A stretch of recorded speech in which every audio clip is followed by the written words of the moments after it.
sa aking mga subscriber, silent viewers. Shoutout sa inyong lahat. Ito, pag-usapan natin ulit itong isang klase ng 1 centimo lapu-lapu. Issuer Philippines, Issuing Bank, Central Bank of the Philippines. Rolling Authority, Republic, Type, Standard Circulation Coins, years 1967 to 1974. Apat na mintage lang siya. Para dun ka sa isa, 10, 1983 to 1993. Value 1 centimo, currency peso, composition aluminum, 95% aluminum, 5% magnesium, weight 5 grams, diameter 15.25 mm, thickness 1.37 mm, shape round, technique meld, orientation, coin alignment siya mga kaibigan, kasi baliktaran siya oh. Diba?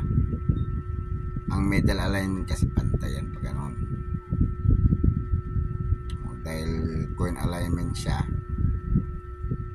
baliktaran. Demonetize January 2, 1998. Sabay din sila nung isa na demonetize.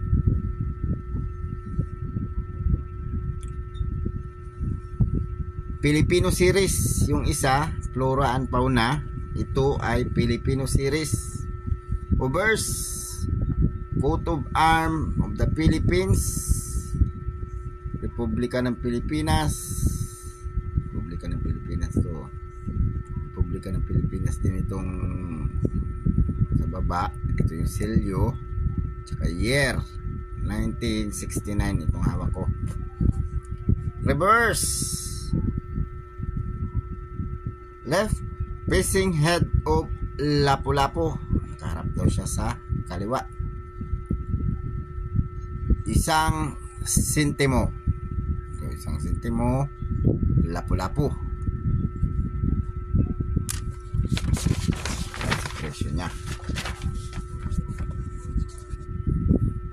1967 Philippine 13 pesos 35 ang extra fine hanggang uncirculated. 1968 fine 13 pesos, very fine 19 hanggang extra fine, almost uncirculated 27 hanggang uncirculated. Ito yung hawak ko.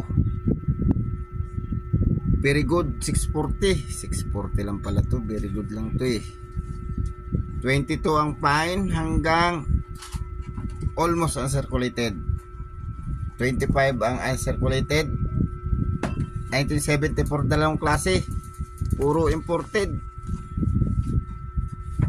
Imported naman pala lahat kasi Philadelphia mint lahat to, 1967 to 1969. Ang 1974 na isa Philadelphia and San Francisco mint. Yung isa proof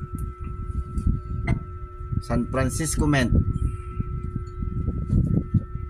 570 ang very good, 17 ang fine hanggang extra fine, 27 ang almost uncirculated at uncirculated. So mga kaibigan, sa aking silent viewer dyan, baka naman pwede maglambing ng subscribe. Basta subscribe, pag-press ng like, kung gusto nyo i-share, pa-share na rin. Salamat.